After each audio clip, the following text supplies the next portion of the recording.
অনেক মহিলারা বলে সকালে ঘর ঝাড়ু দেওয়া ছাড়া ও রাত্রে ঘর থেকে কাউকে কিছু দেওয়া যাবে না।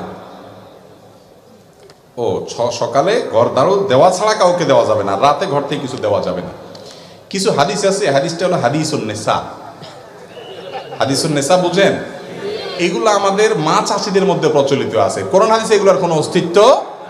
এটা হলো এরকম একটা হাদিস যে ঘর ঝাড়ু দেওয়া ছাড়া কাউকে কিছু দেওয়া যাবে না।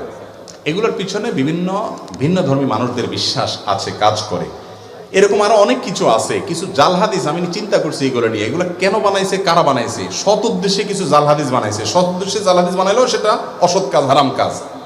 যেমন রাতে নখ কাটলে কি হয়? রাতে নখ কাটলে ওই যে নখকুনি হয়, বাচ্চা বলছে, দেখছেন? এটা হয়, সেটা হয়, দেখছেন? মুখস্থ এদের।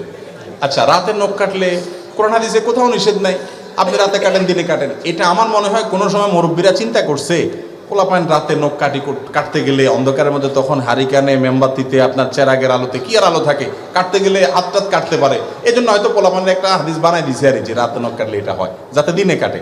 বাবা, এটা তখন হয়তো ঠিক ছিল, আলো ছিল না, ফকফকা আলো, দিনের চাইতে বেশি আলো, কারোর যদি সুবিধা হয় সে কাটবে, কোনো অসুবিধা নাই।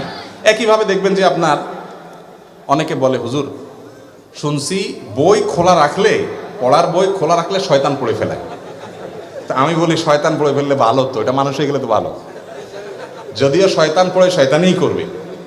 যাই হোক, এটা একটা ভিত্তিহীন কথা, ফালতু কথা, মিথ্যা কথা, এর কোনো ভিত্তি নেই ভাই। শয়তান যদি বই পড়তে চায় সে খুলেও পড়তে পারে। আর শয়তান, সে তার জন্ম হয়েছে কত আগে, তার সব মুখস্থ, আপনার বই পড়ার দরকার নাই তো, সে তো পরীক্ষা দিবে না। এগুলো অযথা কথা। আমার মনে হচ্ছে এটাও কোনো মুরব্বীরা বানাইছেন এই জন্য যে পোলাপান বই খোলা রেখে দৌড় দেয় এদিকে সেদিকে, বাতাসে, মোরগে, এটাতে সেটাতে, গ্রামে গঞ্জে অসুবিধা হয়, ছিঁড়ে যায় পাতা পুতা, পোলাপানে ছিঁড়ে ফেলা। এই জন্য যাতে বন্ধ করে থুয়ে যায়, দায়িত্বশীল ভাবে গোছায় থুয়ে যায়, এই জন্য একটা হাদিস মিথ্যা বানাই দিছে আর কি, যেটা হলে শয়তান পড়ে। বুঝেন নাই কথা? এরকম অনেক কিছু আছে। কোরআন হাতে থেকে পড়লে কি করা লাগে? ওই যে ডাল দিতে হয়, চাল দিতে হয়, লবণ দিতে হয়, এক এক এলাকায় এক একটা আছে। এটাও জাল হাদিস। কোন মুরব্বীরা হয়তো বানাইছেন এই চিন্তায় যে কোরআন বেটা ধরবা, তুমি সিরিয়াসনেসের সাথে ধরবা, কেরম করে ধরছো, কেমন ধরছো, তোমার হাত থেকে পড়ে গেছে। ওরে মানুষ করার জন্য একটা হাদিস বানায় নিছে জাল, যে পড়লে যাতে চাল ডাল লবণ দেওয়া লাগে। বাবা, তখন চাল ডাল লবণের অনেক দাম ছিল, কষ্ট করে জোগাড় করতে হইতো। আর 2 কেজি 1.5 কেজি চাইল এখন কোনো ব্যাপার, পোলাপানের 5 MB টাকা, এইটা করা লাগবে বললে পোলাপান ভয় পাবে। এগুলো তখন কোনো সৎ উদ্দেশ্যে মানুষ বানাইছে। এরকম অনেক ফালতু কথা আছে, শুনে রাখেন। এই কথাগুলো মনে হচ্ছে খুব সহজ কথা, সহজ কথা না, এগুলো অনেক বড় কথা। আল্লাহ বলেছেন, ওয়া আন তাকুলু আলাল্লাহি মা লা তা'লামুন। আল্লাহ তাআলার ব্যাপারে তোমরা না জেনে কিছু বলবা না, মন গড়া কিছু বলবো না, এগুলো গুনাহের কথা, জায়েজ নাই। আল্লাহ তাআলা আমাদেরকে বুঝার তৌফিক দান করুন। এগুলো এক ধরনের ছোট শিরক, এক ধরনের শিরক, যে মুমিনের ভালো মন্দ, ইমানদারের ভালো মন্দ সব কার হাতে? এসব ফালতু বিশ্বাস করা যাবে না, অযথা বিশ্বাস করা যাবে না। অনেক রকমের আছে এরকম। সকালবেলায় আপনার ঝাড়ু দেখলে এটা হয়, কাক দেখলে ওইটা হয়, কাকের ডাক শুনলে এটা হয়, বাম চোখ লাফাইলে এটা হয়। আমার মনে হয় লিস্ট করলে কয়েকশো হবে এরকম জাল হাদিস আছে এবং ভিত্তিহীন কথা আছে। ওষুধ খাওয়ার সময় বিসমিল্লাহ বলা যাবে কিনা? অনেকে বলে বিসমিল্লাহ বললে রোগে বরকত হয়ে যাবে, এটা কি সঠিক? ভাই, ওষুধ খাওয়ার সময় বিসমিল্লাহ বলবেন কিনা? প্রত্যেকটা গুরুত্বপূর্ণ কাজে শুরুতে বিসমিল্লাহ বলবেন। কুল্লু আমরিন যিবালিন লাম ইউবদা বিসমিল্লাহি ফাহুয়া আবতার আও আখতা। যে কোনো গুরুত্বপূর্ণ কাজ আল্লাহর নাম নিয়ে শুরু না করলে ওটা অপূর্ণাঙ্গ থাকবে। এই জন্য ওষুধ পান করা, ওষুধ সেবন করার সময় কি করবেন? বিসমিল্লাহ বলেই সেবন করবেন। বিসমিল্লাহ পড়লে রোগে বরকত হবে কেন? ওষুধে না বরকত হবে? আপনার নজর ওইদিকে গেছে কেন? বরকত হবে কিসে? ঔষধে। ঔষধে বরকত হওয়া মানে ওষুধে কল্যাণ হওয়া, ওষুধে কল্যাণ হওয়া মানে রোগ ভালো হওয়া, ওইটা আরো ভালো হবে। তো এই যে বিসমিল্লাহ বলা ঠিক না ওষুধ খাওয়ার সময়, এগুলো মুরব্বীরা একসময় বলতো, এগুলোর কোনো ভিত্তি নাই। অনেকে আবার ওষুধ খাওয়ার একটা দোয়া বলে, আল্লাহ শাফি, আল্লাহ কাফি, আল্লাহ মাফি, শুনছেন নি? এটাও বানায় নিছে কেউ একজন। এগুলোর কোনো ভিত্তি নাই ভাই। আল্লাহ শাফি, আল্লাহ শেফা দানকারী, আল্লাহ কাফি, আল্লাহ যথেষ্ট, আল্লাহ মাফি। মাফি মানে বাংলা মাফি, আল্লাহ নাই, নাউজুবিল্লাহ, ওই অর্থ না। আল্লাহ মাফি মানে আল্লাহ মুআফিন থেকে, আল্লাহ মুআফিন আর কি। তো এই যে কথাগুলো বলা হয়, এই কথাগুলো আপনার বিশেষ করে দোয়াটা, এটা কোরআন হাদিসে আসে নাই। আপনি আল্লাহর নাম নিয়ে বিসমিল্লাহ বলে ওষুধ সেবন করে ফেলবেন, ইনশাআল্লাহ আল্লাহ তাআলা কি দিবেন? শেফা দান করবেন। এরপরে প্রশ্ন হলো, মাহরামের সামনে শরীরের কতটুকু অংশ মুক্ত রাখা যাবে?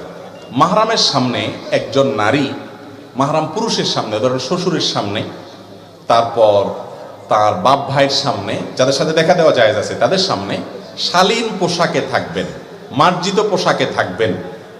তার চেহারা, তার হাত, তার পা, পায়ের গোছা, এই অংশগুলো তারা দেখাতে পারেন, মাথা, এগুলো উন্মুক্ত রাখতে পারেন। ফিতনা সংকুল এই সময়ে নিজেকে যতটা শালীন রাখা যাবে স্বামী ছাড়া অন্যদের সামনে, ততটাই নিরাপদ এবং ততটাই সেফ, ততটাই ব্যক্তিত্ব বহন করে। এই জিনিসটা খেয়াল করতে হবে। বাকি শরীয়তের সীমানার ক্ষেত্রে যথেষ্ট আপনার প্রশস্ত। একই কথা পুরুষের জন্য প্রযোজ্য। পুরুষ তার শ্বশুর বাড়িতে আপনার যারা মাহরাম আছেন, শাশুড়ি আছেন, তারপরে যাইয়া আপনার তার বোন নিজের বাড়িতে আছেন, মা আছেন, তাদের সামনে নাভি থেকে হাঁটু পর্যন্ত এই অংশ তিনি ঢেকে রাখবেন, বাকি অংশ প্রদর্শন করতে পারবেন, কিন্তু তাকেও যথাসম্ভব শালীন এবং যথাসম্ভব যতটুকু না হয় না ততটুকু তিনি উন্মুক্ত রেখে চলতে পারবেন ওই মূল অংশের বাইরে। এর পরের প্রশ্ন হলো,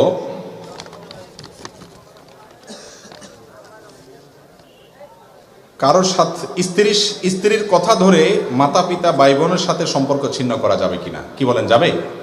এটা যে যাবে না এটা আমরা সবাই জানি, এটা তো প্রশ্ন করার ইস্যু না, কিন্তু এটা আমাদের সমাজে অনেক বড় ইস্যু হয়ে গেছে যে বইয়ের কথা শুনে মা বাবার সাথে সম্পর্ক ছিন্ন করে, আবার মা বাবার কথা শুনে অনেকে বইয়ের উপরে অবিচার করে। আছে না নেই? এই দুইটার কোনোটাই করা যাবে না, বরং সবার সাথে কথা ব্যালেন্স করে চলতে হবে, প্রত্যেকের যার যার হক আদায় করতে হবে। কারোর সাথে রাগ করে নিজের জন্য কোনো কিছুকে হারাম করে নিলে এর প্রতিকার কি? কারোর সাথে রাগ করে যদি আপনি নিজের জন্য কিছু হারাম করেন, এটা জায়েজ নাই। লিমা তুহাররিমু মা আহাল্লাল্লাহু লাক, আল্লাহ যেটা হালাল করেছেন সেটাকে নিজে হারাম করা যাবে না। যদি আপনি কোনো খারাপ কাজের নিয়ত করেন যে আমি এটা করব সেটা করব, ভুল নিয়ত করেছেন এবং সেটা মান্নত যদি হয়, মান নাযারা আন ইয়াসি আল্লাহ ফালা ইয়াসিহি, যে ব্যক্তি মানত করলো আল্লাহর অবাধ্য হওয়ার, খারাপ কিছু করার, সেই মানত কি করবে না, পুরা করবে, ওটা ভঙ্গ করবে এবং কসমের কাফারা দিয়ে দিবে, 10 জন মিসকিনকে খাওয়াবে বা 3 দিন রোজা রাখবে। অনেক লোক বাহিরে চলাফেরা কাজকর্ম সব স্বাভাবিক করতেছে, কিন্তু মসজিদে চেয়ার নিয়ে নামাজ পড়া কতটুকু সঠিক? এই প্রশ্ন উত্তর বিভিন্ন জায়গায় দিয়েছি আমরা।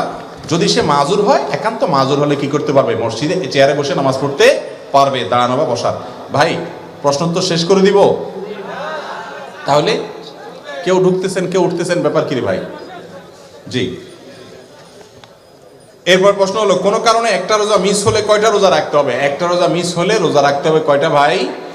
একটাই। যদি আপনার অসুস্থতার কারণে হয় তাহলে তো আল্লাহ তাআলা মাফ করবেন, আর ইচ্ছাকৃত যদি না রেখে থাকেন আল্লাহর কাছে মাফ চাবেন, তওবা করবেন।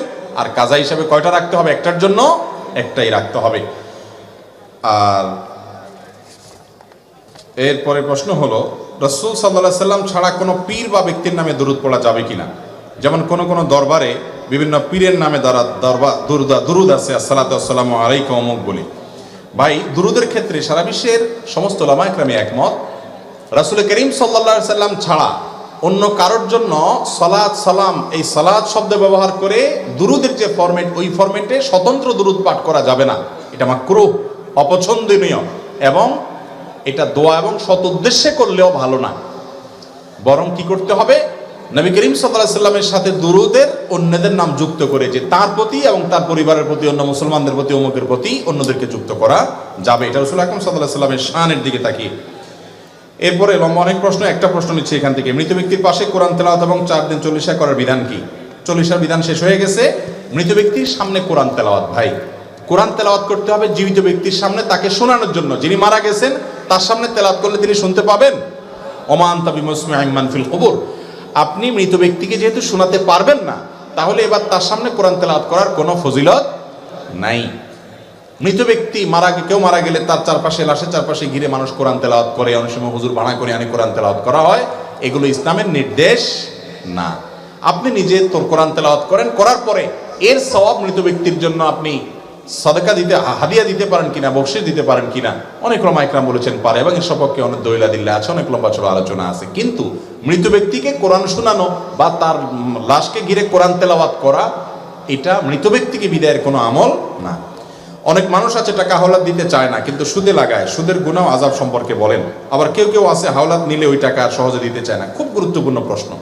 দেখেন, হাওলাত দেওয়া এটা একটা বড় ধরনের ইবাদত এবং সওয়াবের কাজ, এটা আমরা ভুলে গেছি। আমরা এখন এত স্বার্থপর হয়েছি যে ধার দেব, কি লাভ আমার? লাভ ছাড়া ধার দেই না। লাভ নিয়ে ধার দেওয়া এটা হলো সুদ। সুদকে আল্লাহ তাআলা হারাম করেছেন। আপনি তাহলে ধার কেন দিবেন? ধার এই জন্য দিবেন, কোনো ক্ষেত্রে ধার করলে দামের সমান সওয়াব হয়, কোনো ক্ষেত্রে দানের চাইতে আরো বেশি সওয়াব পর্যন্ত হতে পারে। যদি ধার দেওয়া হয়। এটা আজকে উঠে গেছে কর্জে হাসানা আমাদের সমাজ থেকে। কর্জে হাসানাকে প্রতিষ্ঠিত করতে হবে, তাহলে সুদ দুনিয়া থেকে বিদায় হবে। যিনি কর্জা নেন সে ব্যক্তিও আবার ঘোরাঘুরি করেন, টাকা একবার নিতে পারলে এরপরে ওর পিছে পিছে পাওনাদার বেচারা ঘোরা লাগে, ঠিক না ঠিক? মনে হয় যে ভিক্ষা চাইতেছে, এরকম একটা অবস্থা। নবী করিম সাল্লাল্লাহু আলাইহি ওয়াসাল্লাম বলেছেন, তোমাদের মধ্যে সবচেয়ে ভালো মানুষ সে যেই ব্যক্তি লোন পরিশোধ দেনা পরিশোধের মধ্যে ভালো মানুষের পরিচয় দেয়, টাইম মতো পরিশোধ করে। চেষ্টা করবো তো ইনশাআল্লাহ। লোন নিতে হবে, কাউকে হাওলাত দিয়েছেন, দেয় না না দেয় ভয় আছে, শরীয়ত বন্ধকের সিস্টেম রাখছে, কিছু বন্ধক রাখেন, ওই সমমূল্যের জিনিস রাখেন, যদি সে গড়িমসি করে ওইটা বিক্রি করে টাকা উঠাইতে পারবেন, তাহলে তো সমাধান হয়ে গেল। এই জন্য হাওলাত দেওয়ার সিস্টেমে আমাদেরকে আসতে হবে। এটা দুনিয়া থেকে বিদায় হয়ে যাওয়া একটা ইবাদত। ভালো মানুষরাও আজকাল হাওলাত দেয় না, কারণ স্বার্থ ছাড়া কিছুই করে না। আল্লাহ তাআলা আমাদেরকে বোঝার তৌফিক দান করুন। আমাদের সমাজে চা দোকানে দেখি একজন আরেকজনের পিছনে বদনাম, পরনিন্দা, গীবত করে। গীবতের গুনাহ কি হুজুর? গীবতের গুনাহ তো আমরা সবাই জানি, আল্লাহর কাছে সবচেয়ে জঘন্য পাপগুলোর মধ্যে একটা হলো গীবত করা, হারাম। নিজের আপন ভাইয়ের গোশত খাওয়া, মৃত মরা ভাইয়ের লাশের গোশত খাওয়া যেরকম ডেঞ্জারাস অপরাধ এবং নোংরামি, কোন মানুষের পেছনে তার সমালোচনা করা সেরকম নোংরামি এবং অসভ্যতা। চা দোকানগুলো বেশিরভাগ ক্ষেত্রেই আমাদের দেশে এটা চায়ের দোকান না, এটা গীবতের দোকান। এটা কিসের দোকান হয়ে গেছে ভাই? শুধু গীবতের দোকান না, এটা একটা open talk show. Open talk show বোঝেন? টেলিভিশনে যেরকম টক শো হয় 2-3 জনে, এখানে ওপেন টক শো হয়, 24 ঘন্টা টক শো চলতে থাকে, বিভিন্ন পলিটিক্যাল ইস্যুতে, হাইপোথেটিক্যাল ইস্যুতে, বিভিন্ন বিষয়, ঠিক না ঠিক? ভাইরা আমার, আপনি চার দোকানে বহু জিন্দিগি কথা বলেছেন। আব্দুল্লাহ জাহাঙ্গীর একটা কথা বলতেন, রাহিমাহুল্লাহ একটা কথা বলতেন, যে আপনি চা দোকানে বসে 20 বছর 30 বছর ধরে আড্ডাবাজি করছেন এবং বহুত গাল গল্প করেছেন। কি লাভ হয়েছে? 10 টাকার মালিক হয়েছেন, 10টা আমল নামায় সব লেখা হয়েছে, বরং গুনাহ বহুত লেখা হয়েছে। ওই টাইমটাতে নিয়ে নিজের স্ত্রীর সাথে একটু মহব্বতের কথা বলেন, আমল নামা কিছু সব লেখা হবে ইনশাআল্লাহ। কথা কি বুঝাতে পারছি? আল্লাহ তাআলা আমাদেরকে গীবতের ভয়াবহ গুনাহ থেকে বেঁচে থাকার তৌফিক দান করুন। মহারণা দেওয়া ছাড়া স্ত্রীকে স্পর্শ করা যাবে কিনা? মহারণা না দেওয়ার গুনাহ কি? মহারণা দেওয়া ছাড়া স্ত্রীকে স্পর্শ করলে জেনার গুনাহ হবে না বা গুনাহ হবে না, কিন্তু স্ত্রীকে মহারণা দেওয়াটা এটা অবশ্য কর্তব্য, স্ত্রীর হক, অধিকার। যদি না দেওয়া হয়, কিয়ামতের দিন স্ত্রী এটা আদায় করে ছাড়বে, সেদিন কেউ কাউকে ছাড়বে না। এই জন্য মানুষের কাছে, দেনাদারের কাছে, পাওনাদারের কাছে যেরকম আপনি দেনা থাকেন, স্ত্রীর কাছে আপনার দেনা হলো মহরের টাকা। মহর এই পরিমাণ ধরবেন যেটা দিতে পারবেন। 10 লাখ টাকা ধরবেন, 10 টাকা আপনি বেচা যান না, এই মহর ধরা ঠিক না। যতটুকু ধরবেন ততটুকু কি করতে হবে? দিতে হবে। আমাদের সমাজে অনেকে বলে নতুন বিল্ডিং করার সময় ঘরের কিনারে, ঘরের কোনো পিলারে স্বর্ণ অথবা রূপা দেওয়া লাগে, না হয় ঘরের অমঙ্গল হয়। এটা সম্পূর্ণ শিরপূর্ণ বিশ্বাস। স্বর্ণ এবং রূপা মানুষের কোনো লাভ ক্ষতি করতে পারে না। ঘরের কোনায় স্বর্ণ দিতে হবে, মোরগ জবাই করে রক্ত দিতে হবে, এটা দিতে হবে, এটা দিতে হবে, এই সমস্ত বিশ্বাসগুলো শিরপূর্ণ বিশ্বাস। কোনো মুসলমান এগুলো বিশ্বাস করবে না। আমি ঘর করেছি বিসমিল্লাহ বলে, আল্লাহর কাছে দোয়া চেয়ে আল্লাহ তাআলা বরকত দিবেন। এই স্বর্ণ রূপা, এটার পানি কোনা কাঞ্চিতে দেওয়া, এগুলোতে কোনো লাভ আসতে পারে না, কল্যাণ আসতে পারে না। যদি বিশ্বাস করে কেউ, তাহলে এটা ইমানের জন্য ক্ষতিকর, শিরকে আসগর হতে পারে, কোনো কোনো ক্ষেত্রে শিরকে আকবর পর্যন্ত চলে যেতে পারে, এই জাতীয় বিষয়গুলো যদি সেরকম বিশ্বাস হয়। আমাদের সমাজে প্রায় অনুষ্ঠানে দেখি মানুষকে দাওয়াত দিয়ে তারা টেবিল নিয়ে বসে থাকে, পরে 500, 1000, 2000 দেওয়া লাগে। অনেক মানুষ টাকার কারণে দাওয়াতে যেতে পারে না, তা কি জায়েজ আছে? ভাই, কাউকে দাওয়াত দেওয়ার পরে যদি আপনি টেবিল নিয়ে বসেন, তাহলে আপনার চাইতে বাজারের হোটেলগুলো অনেক ভালো। কারণ হোটেলগুলোর সিস্টেম হলো আপনি খাওয়া দাওয়া করেন, যাওয়ার সময় ক্যাশের কাছে আসলে জিজ্ঞাসা করে কত হয়েছে, এত হয়েছে, দিয়ে দেন। বেশিরভাগ এরকমই সিস্টেমের হোটেল আমাদের দেশে, তাই না? আর এটা হলো ঢুকার সময় টেবিল চেয়ার নিয়ে, খাতা কলম নিয়ে বসে আছে, ভাই আগে কি আনছেন দিয়ে যান, খানা পরে, ঠিক না ঠিক? আমি প্রায় বলি ভাই, ডাকাইতে ডাকাতি করার সময় একটা অস্ত্র রাখে, আর এরা ডাকাতি করার সময় চেয়ার টেবিল আর খাতা কলম নিয়ে বসে, বেশ কম এতটুকু। এটা হলো ভদ্র বেশে ডাকাতি। যুবকরা একটু প্রতিজ্ঞা করেন তো, আমার বিয়েতে কোনো প্রকার চাঁদাবাজি চলবে না, আমার বিয়েতে কোনো প্রকার চাঁদাবাজি আমি অ্যালাউ করব, কিন্তু এটা বুকের বল নিয়ে বলার জন্য কিছু পয়সা করে কামাইতে হবে আগে। মা বাপ বলবে 2 টাকা নিজে কামাইতেও পারে না, আবার বাধাও দিবা, তখন ঝামেলা করবেন কি পড়বেন না। এই জন্য হক হালালে কামাইয়ের জন্য পরিশ্রম করবেন, যুবকরা পরিশ্রমী হবেন। এর পাশাপাশি আপনি এই অনাচারের বিরুদ্ধে দাঁড়াবেন। ভাই, আজকাল কিছু কিছু দাওয়াত আছে, এগুলো পাইলে মানুষের মন খারাপ হয়, বিশেষ করে মধ্যবিত্ত, নিম্ন মধ্যবিত্তের। অলিমার দাওয়াত দিলে, আকিকার দাওয়াত দিলে, বিয়ের দাওয়াত, এই জাতীয় দাওয়াত দিলে, কেন? কারণ জানে এখানে ফ্যামিলির সবাই মিলে খাইলে নয় 2000, 3000 টাকা খাইতে পারবো, এর বেশি না, কিন্তু দেওয়া লাগবে 5000, ঠিক না ঠিক? লস প্রজেক্ট, তার চাইতে চাইনিজে খাওয়া ভালো। এই জন্য এরকম কোনো অনাচার করা জায়েজ নাই।